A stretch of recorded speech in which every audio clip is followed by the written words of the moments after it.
हृदयी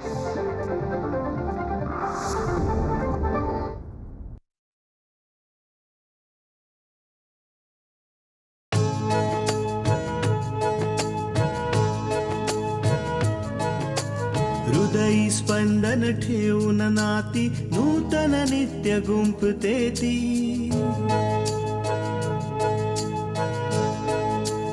हो हृदयी स्पंदन ठेवून नाती नूतन नित्य गुंफते ती.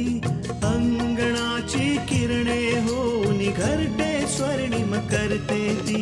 स्मित फुलवून अधरांवरती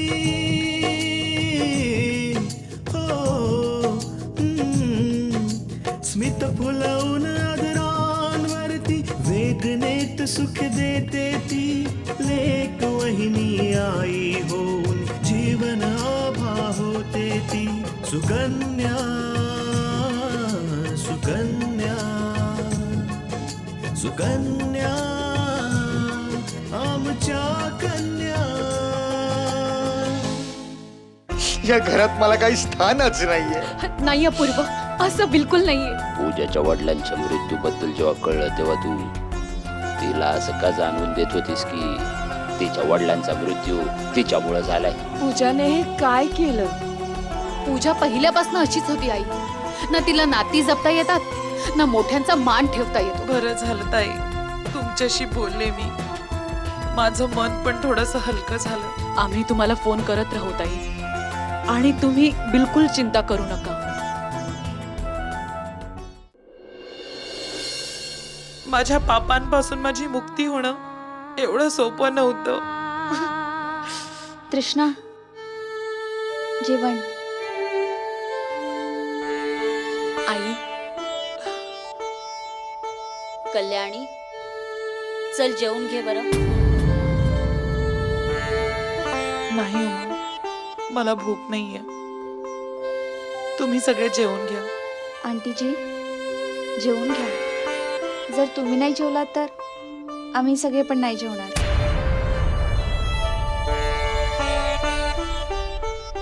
हे बघ कल्याणी, तुझ्या न जेवल्याने भाऊजी परत तर नाही येणार ना, पण तुला अशक्तपणा नक्कीच येईल. हो आंटीजी, आई बरोबर बोलते. तुम्ही जेवण जेवून घ्या. सुनबाई, तू अपूर्वाला बोलवणार. बिचाऱ्याने सकाळपासून काही खाल्लं नसेल. ठीक आहे आई. थांब तृष्णा, सध्या अपूर्वाला एकट्यालाच राहू दे. आता त्याला बोलवायला नको जाऊ.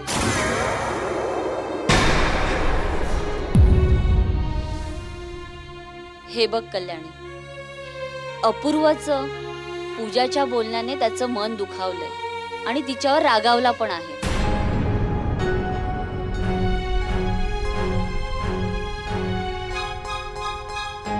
तो समजू शकत नाहीये की पूजाच्या बोलण्यावर विश्वास ठेवायचा की तुझ्या बोलण्यावर.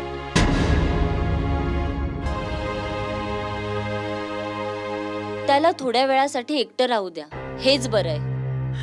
पण उमा, माझी मुलं उपाशी असताना माझ्या पोटात एक घासही जाऊ शकणार नाही. मी एक काम करते, बिंद्याला सांगून जेवण मी अपूर्वच्या रूम मध्येच पाठवते.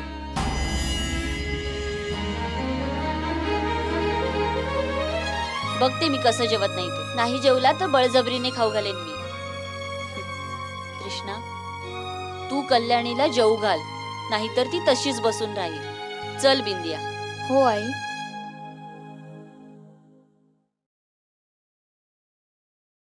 आई चला जेवून घ्या. नाही नाही सुनबाई, मला भूक नाहीये तृष्णा. आई, उमा काकू खूप चांगले आहेत. त्या अपूर्वाला जेवण नेऊन देतील. तुम्ही आता जेवून घ्या बघू. नाही सुनबाई, मला भूक नाहीये.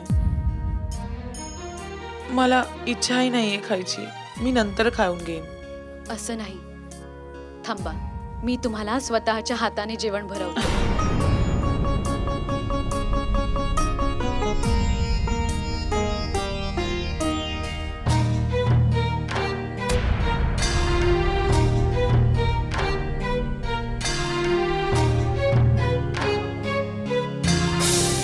घरात तर काही जेवायला नाहीये. एक दिवस उपाशी पोटी राहील ना, तेव्हा सगळी अक्कल ठिकाणावर येईल तिची. अगं, मी माझ्या मुलीला थोडीच उपाशी ठेवणार आहे. एकदा का ती तृष्णा नेहमीसाठी या घरातून निघाली ना,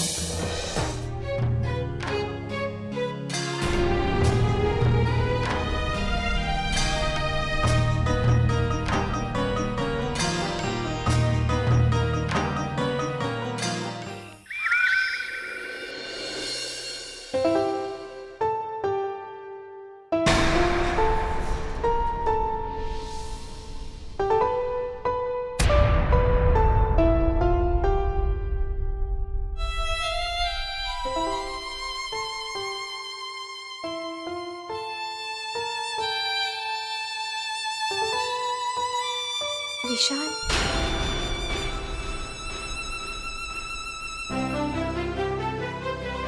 काय विचार करतेस पूजा? काही नाही. हे बघ पूजा, आपण आता वेगळे नाही आहोत. माझं दुःख ते तुझं दुःख आणि तुझं दुःख ते माझं दुःख. आता लवकर बोल, काय विचार करतेस? मी घरचा विचार करत होते. अचानक असं सगळं हे का झालं विशाल? हे बघ पूजा, त्या गोष्टींचा विचार करून काही फायदा नाही. आणि प्लीज तू प्रयत्न कर की त्या दुःखातून बाहेर पडायचा. मला बाबांच्या जाण्याचं खूप दुःख झालं आणि त्याहून जास्त दुःख मला या गोष्टीचे की माझ्या आपल्या माणसानेच मला आपलं नाही समजलं. आपलं म्हणणं तर सोडा, त्यांनी मलाच बाबांच्या मृत्यूला जबाबदार ठरवलं. हे बघ पूजा, कोणी कोणाच्या मृत्यूचा जबाबदार नसतो. सर्व देवाच्या हातात असतं. आणि राहिली गोष्ट तुझ्या अपूर्व दादाची, तर त्यांना संधी हवी होती आपल्याला खोटं ठरवण्याची. त्यांना ती मिळाली. मला तर असं वाटायला लागलंय की ती माझी आपली माणसं नाहीच आहे, परकी आहेत. माझं त्यांच्याशी कुठलंही रक्ताचं नातं नाही. बघितलं ना तुम्ही कसं दादानी मला घरातनं बाहेर जायला सांगितलं. मला तर वाटतंय की जे काही दादानी केलं ना विशाल, ते दादाला करायचं नव्हतं. तृष्णा वहिनीने करवून घेतलं. तिचंच डोकं असणार या सगळ्या मागे.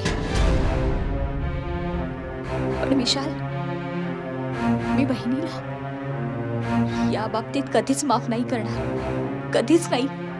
तुम्ही बघा, मी त्या घरात परत नक्की जाणार आणि वहिनीला त्या घरातनं बाहेर काढणार.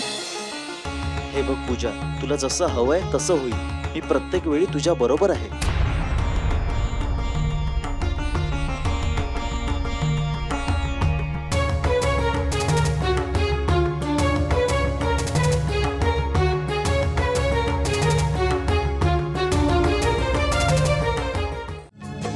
सुकन्या आमच्या कन्या.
तृष्णा, अपूर्वासाठी चहा घेऊन ये जा.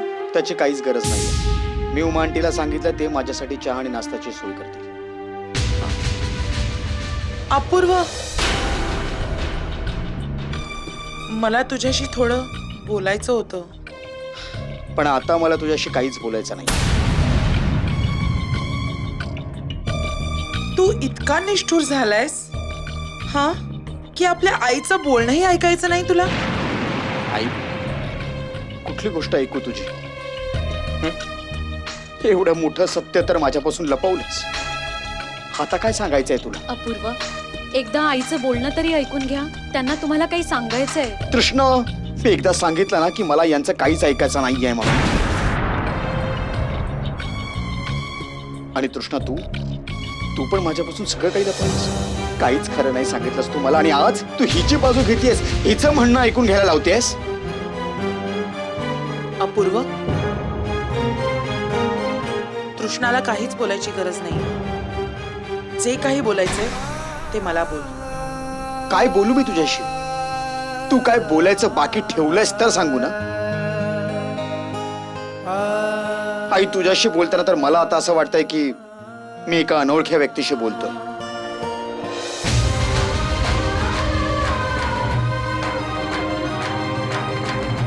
अपूर्व, तू पूजाच्या बोलण्यामुळे दुखावलायस.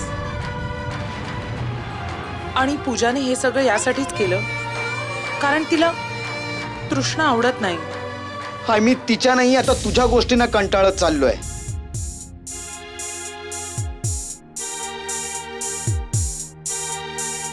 काल जेव्हा तू मला सांगितलंस की तृष्णाला तू घरातून बाहेर काढण्यासाठी काय काय केलं होतंस, आणि त्यावेळी मी हैराण झालो. आणि तेव्हा मला समजलं की बाबा तिची बाजू का घ्यायचे ते.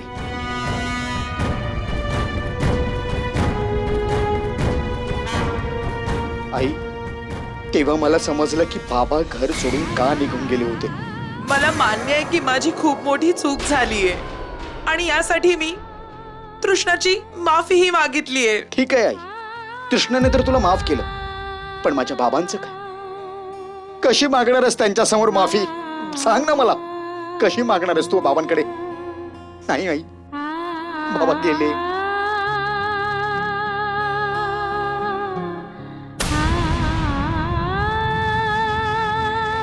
पूर्ण आयुष्यभर तर तू त्यांना फक्त त्रासच देत राहिलीस.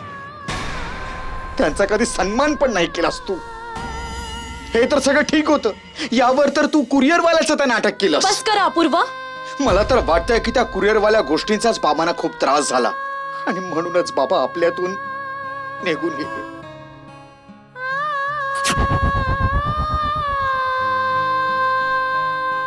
आई, तुझ्यामुळे बाबा आपल्यातून निघून गेले. माझ्या बाबांचा जीव तू घेतलायस.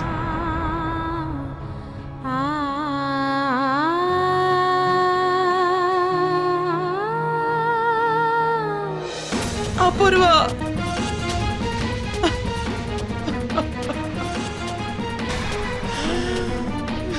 आई आई आई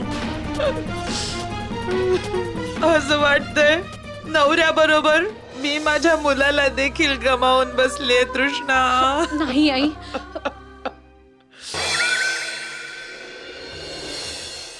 अहो आई द्या, मी वाढते सगळ्यांना. नाही धाकटे सोनबाई, जोपर्यंत चुलीची पूजा होत नाही आणि जोपर्यंत तू गोड बनवत नाहीस तोपर्यंत तू जेवण आणि नाश्ता बनवायचा नाही. ठीक आहे. थांब पूजा.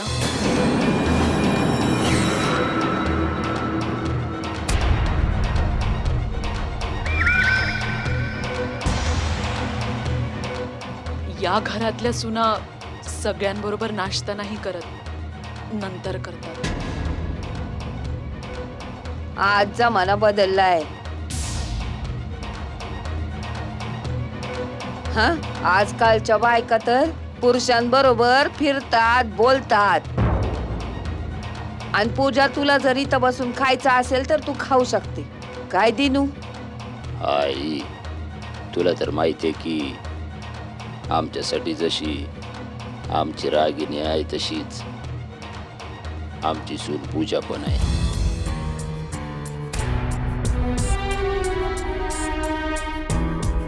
आणि जर तू परवानगी देतेस तर पूजा बसू दे आमच्या सोबत.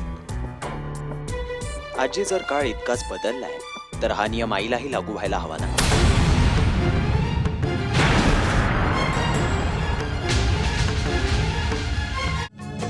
सुकन्या आमच्या कन्या. आजी जर काळ इतकाच बदललाय तर हा नियम आईलाही लागू व्हायला हवा ना.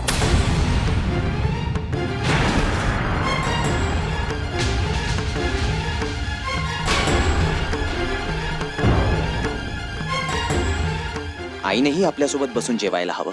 काय झालं विराज, तुला आता आमच्या निर्णयांवर पण आक्षेप यायला लागला? बाबा असं काहीही नाही.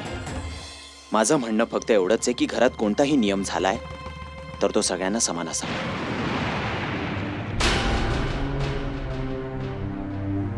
कोणाबरोबर कोणत्याही प्रकारचा भेदभाव न व्हावा, बस. धाकटी सुनबाई, तू बसू शकतेस, आमचं काय बी म्हणणं नाही.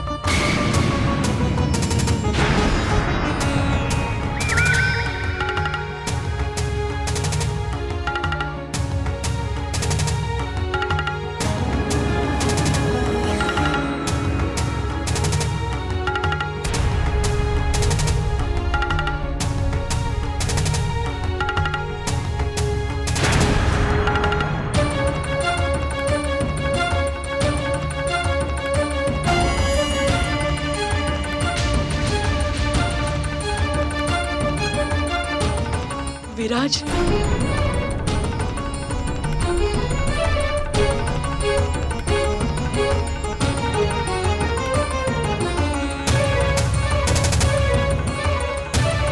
आजी, यापुढे मी आईंबरोबरच नाश्ता करेन. कदाचित भाऊजींना माझं तुमच्याबरोबर बसणं आवडलं नाही वाटतं.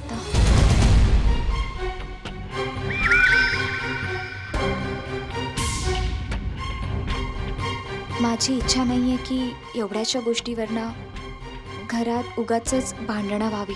बघितलंस, ही काल आलेली पोरगी, तिचे संस्कार बघ आणि तुझ्या लेकाचे संस्कार बघ.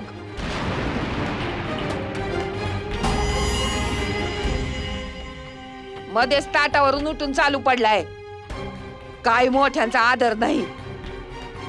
आई, आम्ही विराजला समजावून सांगू. तू काय समजवणार? तवा समजवायचं होतं तवा नको ते लाड करून बिघडवून टाकले त्याला. आता काय समजवणार तू? जाऊ दे दिनू, समजावून काय फायदा नाही.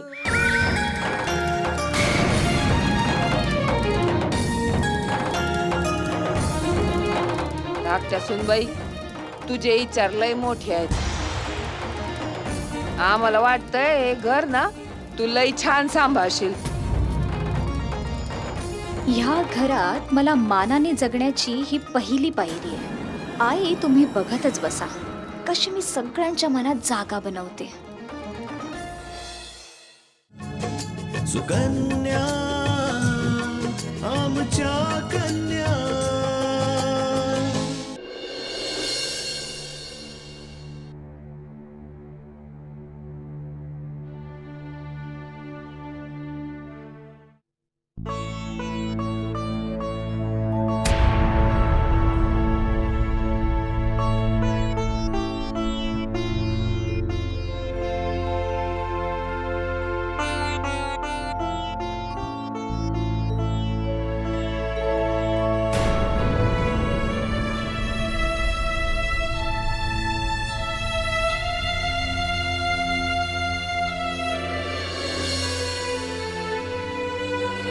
त्या मुलीबरोबर तू एवढा अन्याय केलायस की आज तुझ्याच मुलीचं लग्न मोडले.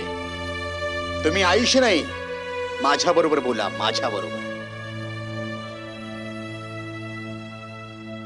आणि राहिला प्रश्न पूजाच्या लग्नाचा तर ते मी बघून घेईन. तुम्हाला मध्ये पडायची काहीच गरज नाहीये.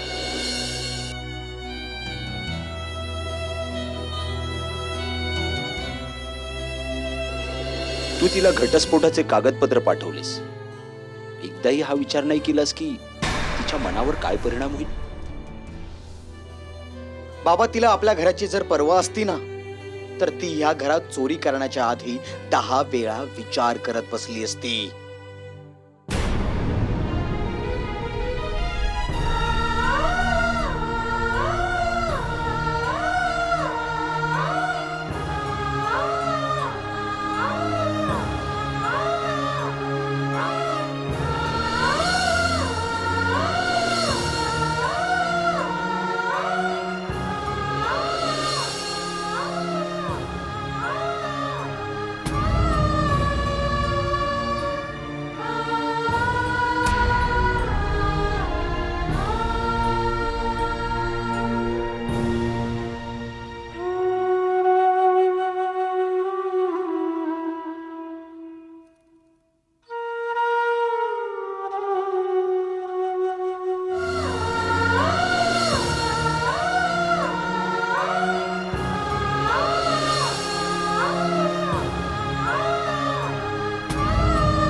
बाबांची आठवण येते.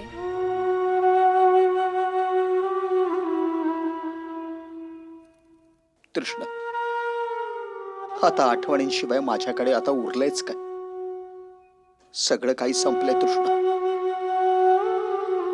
मला माहिती आहे अपूर्व की बाबांची उणीव कोणी पूर्ण नाही करू शकत. जर तुम्ही असेच रडत राहिलात, अश्रू ढाळत राहिलात, तर बाबांच्या आत्म्याला खूप कष्ट होतील.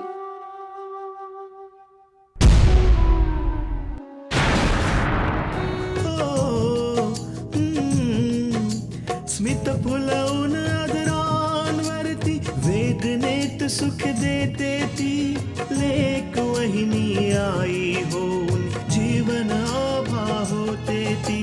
सुकन्या सुकन्या सुकन्या